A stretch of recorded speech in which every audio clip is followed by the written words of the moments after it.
Hi, it's Sean Callahan from Anecdote, another storytelling tip for leaders. This is all about how do you remember the stories you need to tell, right? This is a simple tip that I use, it works very well. And that is, whenever you hear a story that you think, yeah, I'd love to be able to tell that story, what you need to do as soon as you hear it is tell it to someone else. So you hear the story, tell it to someone else, and then this is the key thing. You ask them to tell you what the story meant to them. So you might tell a story, they might sort of say, you know what that means to me, that, it's really important to push through those and be persistent even when times are tough, and you go, great. So that then becomes the tag, if you like, for that story. I'll give you a little example. I did some work for the Victorian Bushfire Reconstruction Authority.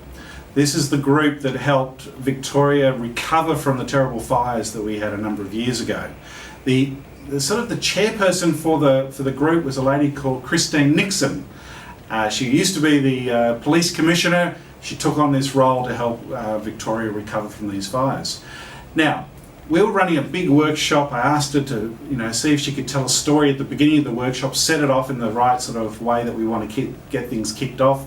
And I said, do you have a story? And she said, you know what? I can think of a story. About 2 weeks after the fires, one of the companies that sort of provides spectacles and reading glasses, a company called OPSM, put caravans out into the fire-affected areas so that if anyone had any problems with their eyes, maybe they had grit in their eyes and broken spectacles, they would help us out. Anyway, on this one particular day, an elderly couple, came up to one of the caravans. The woman was complaining of sort of grit in her eyes. And so they cleaned out her eyes, and that was all fine. Then they turned to the husband and sort of said, can we help you out? And they sort of, my husband's, he's actually, legally blind through diabetes, actually. And they asked him, he said, when was the last time you had your eyes checked? And he said, well, actually, about 7 years ago. 7 years! And they said, no, that's way too long. You have to get your eyes checked much more regularly than that. Lots of technology has changed in the meantime. So anyway, they booked him into the ophthalmologist. He went to the ophthalmologist. It turns out that he has a condition that they can actually treat now with the new techniques and methods and technologies. So he goes in and has the operation a few months after that.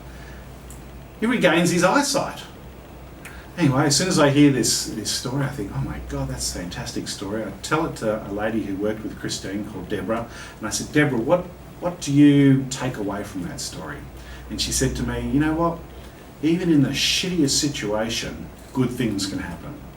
I went, okay, yeah, that's a good sort of message. Anyway, I rang up my business partner, Mark, and I said, Mark, I told him the story. And he sort of said, I said, what does that mean to you? And he said, for me, small things can make a big difference. Right? So I took note of that. And essentially what you're doing by retelling the stories, you're sort of strengthening those synapses, those connections to help you remember the story. And by asking people to give you what it means, it's like your little tag that helps you remember it. So imagine you're in a meeting, someone says, you know what, sometimes small things can make a big difference. That story will immediately come to mind, and you'll be able to tell it right off the top of your head, right there and then, to give a clear illustration of actually how that happens, how it works. Anyway, that's a little tip for you today. Go out, use it, and hope you have a great storytelling week. Bye for now.